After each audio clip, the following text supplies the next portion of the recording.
First thing we're gonna go over with front squats is how to get the weights to your shoulders. So when we're doing this, we always wanna go with the safest route possible. The safest way to do that is to load the dumbbells onto your legs like this, and we're gonna get one dumbbell up at a time. This is much safer than just swinging the dumbbells up. It's a lot safer on the lower back. You're gonna be able to use more weight when you do it this way because you're using one dumbbell at a time. So say you're squatting, 40-pound dumbbells. Instead of trying to swing 80 pounds up at the same time, you're doing 40 pounds at a time. It's gonna be more efficient to get the weight up.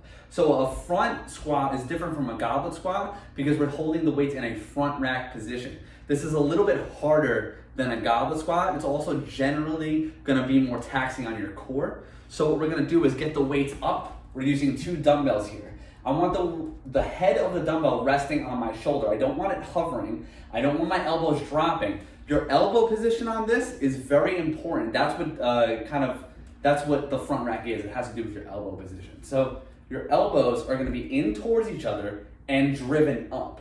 Driving them up is super important. It's gonna keep your upper back straight. It's gonna keep your core engaged.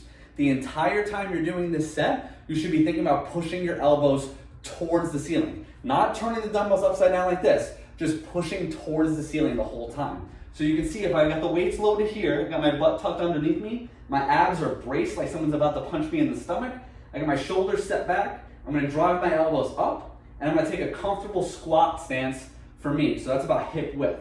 My feet are gonna stay glued to the floor. That means my big toe, my pinky toe, the ball of my foot, and my heel are all touching the ground for the entire set. My heels never leave the floor.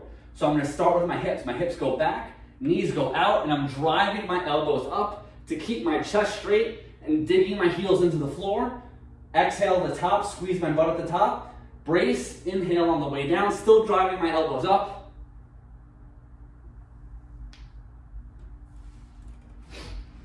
Now you're gonna feel that a lot in your core, a lot in your lats if you're doing that front rack properly.